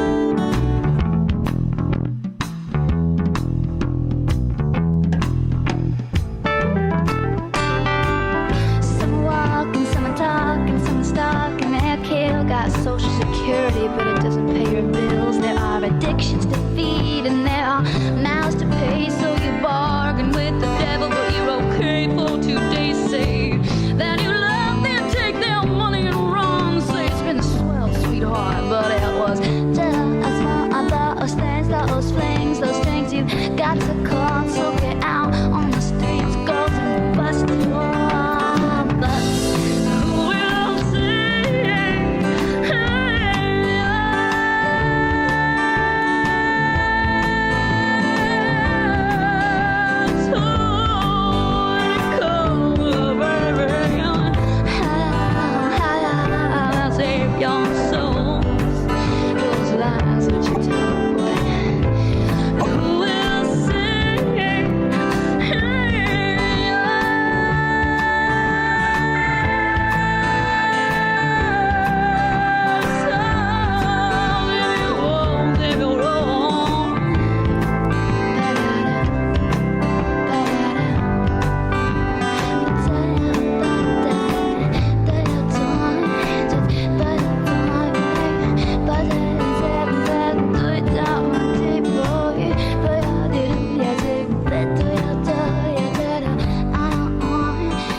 Support for the community programming of WSKB is provided by Westfield Bank. For more than 160 years, Westfield Bank has been an important community presence and commercial leader in the Pioneer Valley. With convenient full banking services in Westfield, West Springfield, East Longmeadow, Agawam, Feeding Hills, Springfield, Southwick, as well as Enfield and Granby, Connecticut, visit us on the web at westfieldbank.org. We thank the generosity of our underwriters. For more information, please contact the Westfield State Foundation at 413-572-8646. Wednesday mornings from 6 till 8, it's Tina Gorman with Wake Up Wednesday. Community Radio. 89.5 WSKB.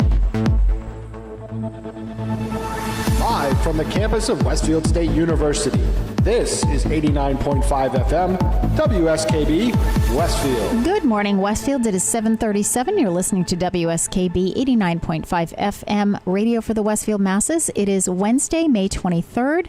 My name is Tina Gorman. I'm your Wake Up Wednesday host, and I'm in studio this morning with the chairman of the board, Pete Coles. Good morning again, Pete. Good morning. I am very impressed, Pete. Pete was at the city council meeting for 4 hours last night. Yes. Solo. There were supposed to be two of them doing all the tech stuff, and the other, his partner had a family emergency, so Pete was doing that solo. I have to say, you're looking kind of fresh as a daisy here, Pete. You may crash later, but he's doing fine for the radio show. We'll see how the rest of the day goes. Yeah, well, I don't have to worry about that. That's the mayor's issue. He has to worry about how you're doing the rest of the day. He's your boss. My guest this second hour is John Berkowitz. John is with the Death with Dignity movement, the Pioneer Valley Death with Dignity movement. Welcome again, John. Sure. So we're talking about this. Should Massachusetts pass the End of Life Options Act? So give us a little history of where did this bill come from? Sort of when did it start? Where did it come from? Where is it now? And where are you hoping it will go? Sure. The lead sponsor in the legislature is not from Western Mass. It's Representative Louis Kafka from Stoughton, I think it's called, or is it Stoughton? No, Stoughton. Stoughton. Yeah. I lived in that area. It's Stoughton. Oh, good. Mm-hmm. And he basically has introduced this bill, I think, the last 5 or 6 sessions, probably the last 10 years. Okay. He's faithful. He's dedicated. He says, I lost a really good friend to a very difficult death. And I promised him before he died that I would fight for a law that would allow him the option of ending his life a few days or a few weeks sooner to preserve his quality of life rather than have so much suffering at the end for himself and his family. So Kafka has been a lead sponsor. He keeps coming back every year, and he keeps getting more and more co-sponsors, including a number of Western Massachusetts legislators. Okay. Yeah. Okay. And I think and that's what people need to understand. Sometimes people don't understand the legislative process. So what happens is when a bill is introduced, you have someone who sponsors the bill, you have a legislator who sponsors the bill, and then you get as many co-signers as you can. So you want to, sort of garner support from other representatives and senators and so forth. At the end of the legislative session, if the bill doesn't pass or even come up for a vote, then you start all over again. So it sounds like this is one of those bills where we keep starting all over again. But bills oftentimes tend to gain momentum as they go along and gain more support as they go along. And so public support. Sounds like that's where you are with this bill.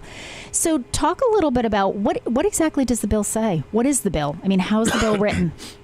I might also mention that the bill is in the Senate as well as the House. Yep. I guess bills are introduced in both places. Yes. And the lead Senate sponsor is Senator Barbara L'Italienne from the Lawrence area. Okay.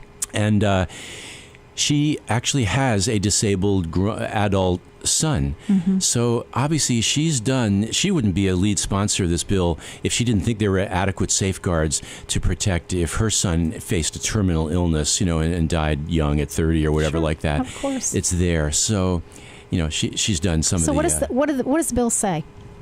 The bill says that a person with a terminal illness, which is diagnosed by two different doctors 2 weeks apart, and the patient or the person applying to access this option of death with dignity, and it's basically saying to get medication from a doctor to take yourself. You have to be able to take it yourself, self-ingest or self-administer. Oh, okay. All right. Yep. So that's actually one of the safeguards. Exactly. If you have to be able to take it yourself. You have to be able to do that. Okay. So the doctors have to attest that the patient is well enough, even though they might be suffering from cancer or whatever other form, and terminal cancer.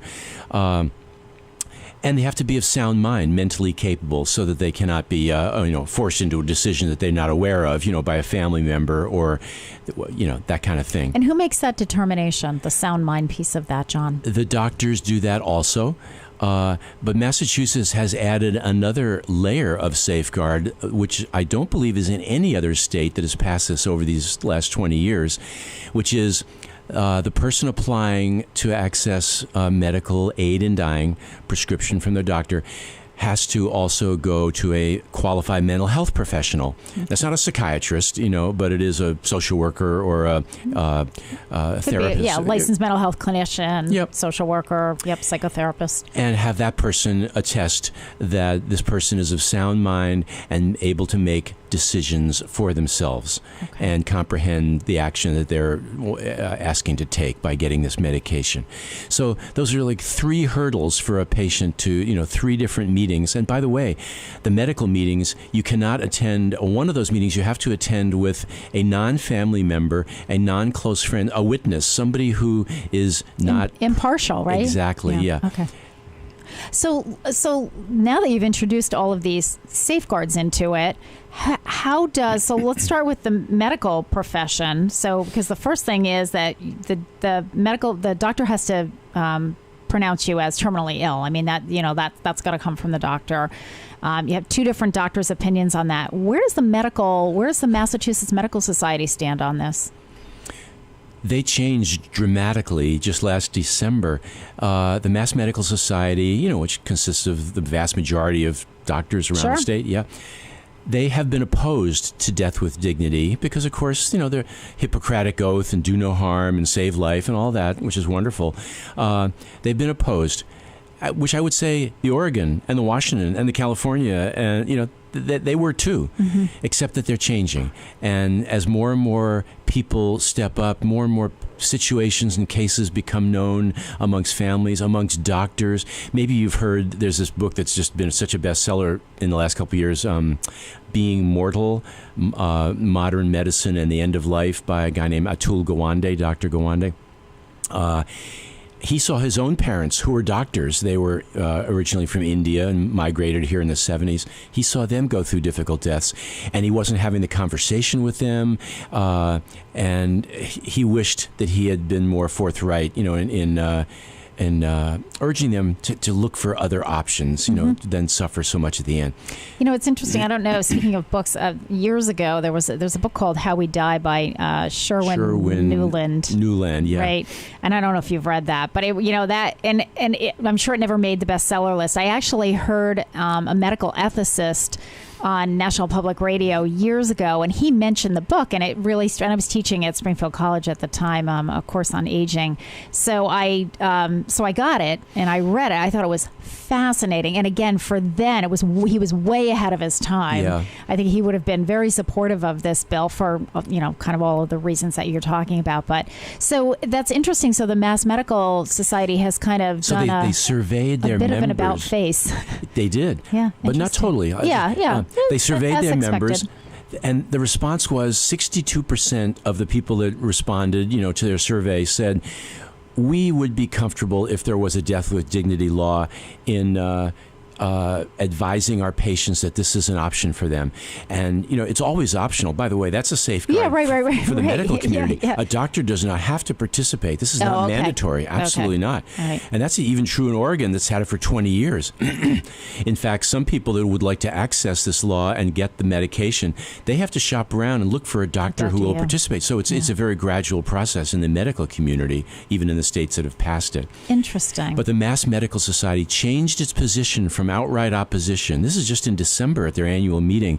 And they changed it to say our new position is engaged neutrality, meaning we're kind of neutral. We don't oppose this anymore, but we're not saying we outright support it. Mm-hmm. But we are saying we're going to be neutral, but we're going to be engaged in the sense that if the legislature passes this, we're going to train, we're going to inform, we're going to educate, we're going to support those doctors who wish to participate with accurate information about how they can do that, what the law means, that kind of thing.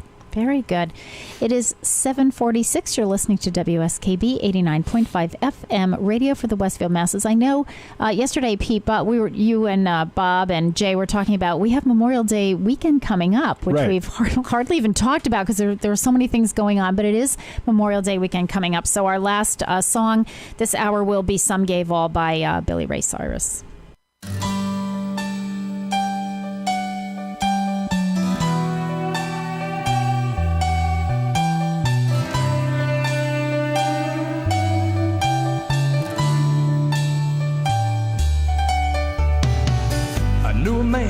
Called him Sandy Kane. Few folks even knew his name, but a hero, yes, was he. Left a boy, came back a man. Still many just don't understand about the reasons we are free. I can't forget the look in his eyes, or the tears he cried as he said these words to me.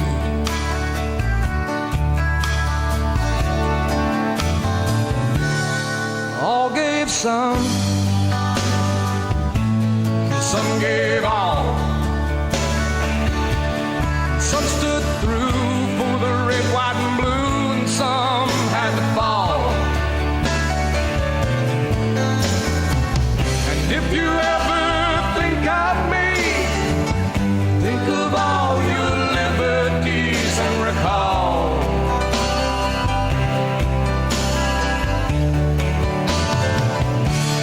some gave all.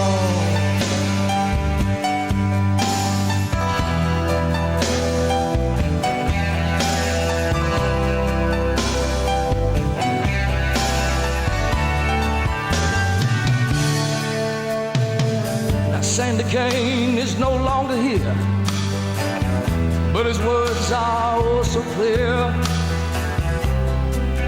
as they echo throughout our land.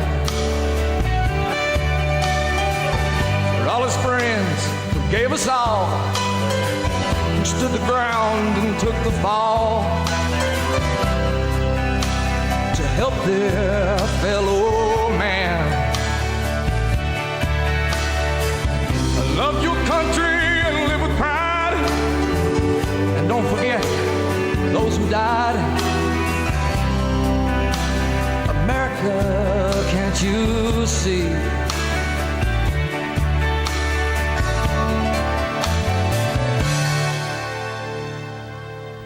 All gave some, and some gave all, and some stood through for the red, white, and blue, and some had to fall. And if you ever think of me, think of all your liberties and recall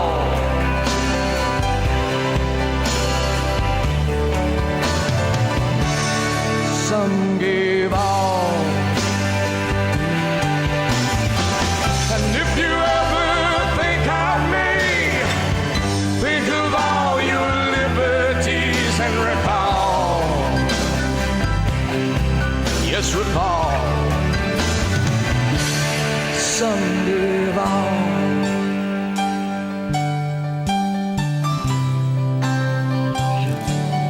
Some gave all.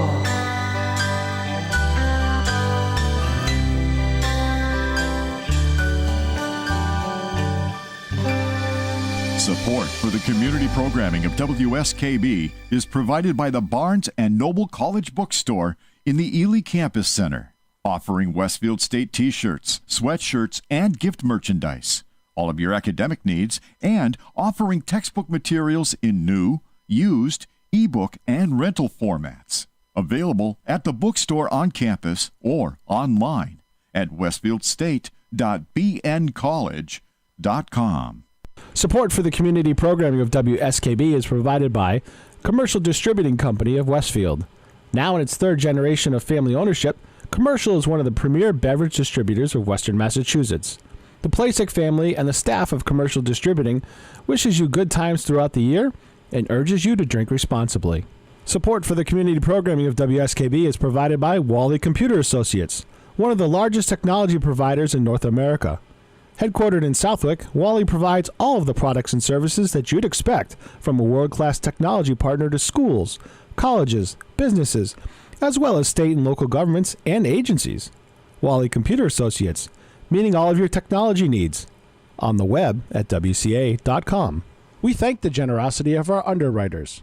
For more information, please contact the Westfield State Foundation at 413-572-8646. Wednesday mornings start off right from 6 to 8 a.m. with Tina Gorman and Wake Up Wednesday. Community Radio. 89.5 WSKB. Live from the campus of Westfield State University, this is 89.5 FM, WSKB, Westfield. Good morning, Westfield. It is 7:53. You're listening to WSKB 89.5 FM, radio for the Westfield masses. It is Wednesday, May 23rd, and I do want to make an announcement from our good friends over at the Arbors Assisted Living. I was talking to Bianca Syriac, the director of admissions there last week, and she gave me a flyer, and it's if you are a wartime veteran or a surviving spouse, you may be entitled to money from the Department of Veterans Affairs to help pay for senior care. So the Arbors is going to be hosting a free workshop for veterans and their families, and it will be Tuesday, May 29th. So it's before my radio show next Wednesday, which is why I wanted to make sure that I announced this for you. Tuesday, May 29th at 6 p.m. The Arbors, of course, is located at 40 Court Street here in Westfield. You do need to RSVP. They would appreciate that because they will be serving refreshments. And I can attest to the fact that the refreshments at the Arbors are second to none. They've got a great cooking staff over there. So just give them a call at 562-0001. If you forget any of this information, we have the flyer hanging on the bulletin board in the entryway to the Senior Center. So again, that's if you are a wartime veteran or a surviving spouse, you could be entitled to some money from the Department of Veterans Affairs to help pay for senior care. So that's next Tuesday, May 29th at 6 p.m. We're just finishing up with my guest this hour, John Berkowitz, director of the Pioneer Valley Death with Dignity, and we're talking about whether or not Massachusetts should pass the End-of-Life Options Act. So, John, in the few minutes that we have left, I just want to find out, where does the bill stand right now? Where is it? Where are we? Sure. I'm sad to say that the Public Health Committee, that's a joint public health committee in the legislature made up of senators and representatives, usually a bill goes to a committee before it gets to the full legislature. Correct. It's sort of the first hurdle, and they vet it, and if it passes the committee, then the legislature might take it up and vote on it, and a law is passed. So it did not pass this committee on March 22nd. Okay. And we really thought with the Massachusetts Medical Society changing its position, like we just talked about, that was a big change that happened, along with, just more public support than ever before, more letters to the editor, more legislators on board as co-sponsors. Yep. Anyway, it was disappointing for sure. Okay. But as you said, Rome wasn't built in a day, nope. And you got to keep pushing the rock up the mountain and all those metaphors, and it takes a while. It took a while in the other states. So what'll happen is that after the end of the fiscal year, so we'll start the process all over again, right? Is that so? The bill gets introduced. The calendar year, not the fiscal year. Oh, I think you meant because January, the election is November, and of course some representatives won't be reelected, and many will, incumbents, from around here or wherever there are candidates. But whoever is in the legislature gets then assigned to committees like the Public Health Committee, and and Louis Kafka, I'm sure, because of that story I told about his good friend that died a difficult death, is going to reintroduce this bill. Sure. And maybe Barbara L'Italienne, if she's reelected, will be the Senate sponsor. And they will ask for other co-sponsors. By the way, Representative Peter Kokot from Northampton, who unfortunately died unexpectedly. Oh, yes, that's right. Not suddenly. He was ill for a couple of weeks in the hospital, but it was tragic. He was not a co-sponsor of this bill for many years, and our group met with him. That's how we really got started a year ago. We sat down with him. He listened well. He was non-committal. He said, let me talk to my friend Louis Kafka, because he knows him. He just never... And 10 days later, he was a co-sponsor of the bill. Interesting. Yeah. So what I'm saying is come January, and we're starting now, not waiting until January. Smart. The more legislators, let's say Representative Vilas, did I pronounce it right, or is it Velas? Rep Vilas. Yeah. Senator Humison. And many other reps from West Springfield and Agawam, Longmeadow, Senator etc. Welch and Representative Mike Finn over in West Springfield. Like, for instance, Representative Aaron Vega from Holyoke was a co-sponsor of the bill, and many from the rest of Western Mass. So what people really need to be doing is contacting their local legislators and asking them to support the bill. So in Westfield, it would be Representative John Vilas, who, by the way, folks, if you probably know, but he has office hours at the Senior Center every Thursday. So he will be there tomorrow from 11 to 12. Sometimes John is, if he's in Boston, he'll send his legislative aide, Emily Swanson. But you can work with the aides. And the same thing with Senator Humison, whose office, of course, is right across the street from the Senior Center. But his staff, John Moriarty and Drew and all those guys are, wonderful. And you can get that information to the legislative aides and say, listen, this is a bill that we want you to support. I support it. We want you to at least look into it. Sometimes it's a bit of an educational process, I think, for the state reps and for the state senators. And oftentimes I find myself in the position of saying, I would appreciate it if you would support whatever I'm looking for them to support. These are the reasons why, if you want to meet, and so I can answer questions, or do you have questions that I can get the information? Because sometimes I don't have all the answers, but, I can refer you to somebody who does. And I know Rep Vilas especially is great about that. He'll email me and, and sometimes they'll surprise you. And, oftentimes I'll get an email saying, oh, yeah, I already signed on to this, or I signed on to it last week. Yeah, I got you already got me, Tina. I'm good. Well, as an example of that, when I gave the talk at the Episcopal Church on May 8th, there was a member of that congregation who said, how can I get involved? How can I help? And I said, we'd love to have a meeting with Representative Vilas and talk to him about this issue, see if he supports it, and have him listen. And she said, I know him. I know one of his relatives. I'll call him. She did. And we'll have a meeting soon. Yeah. So excellent. I'm trying to do that with a number of people from various legislative districts around Springfield, Longmeadow, Agawam, mostly the southern part of the Pioneer Valley. And John, is it possible if somebody wanted to actually see the meat and bones of this bill, where would they go? Can they see that? Is it on the MassGov, whatever it is? Is it MassGov? Oh yeah, you just look up. Do you know what the bill number is? 1194. Okay, and that's the End of Life Options Act. Very good. The whole bill is there in fine print. Yeah. Okay. Yeah. The details. Because I, personally, if I'm going to support something, I want to read the whole thing, and usually it's quite lengthy. But I think you've certainly started the conversation here in Westfield, and as you said, I think you're doing the right thing for this year. You don't want to wait until January. It's like, listen, we already know it didn't get out of committee, so we're gonna have to start over. But you'll have a 7-month jump start on it for the next calendar year. John Berkowitz with Death with Dignity and Should Massachusetts Pass the End of Life Options Act? That's the name of the bill. John, I want to thank you for coming in and meeting with us, and good luck with everything. And thanks, Tina. Keep us posted. Good talking to you. Very good. Thank you. Folks, have a wonderful and a safe Memorial Day weekend. Rock on Westfield is coming up with Harry Rock in just a minute. WSKB's program.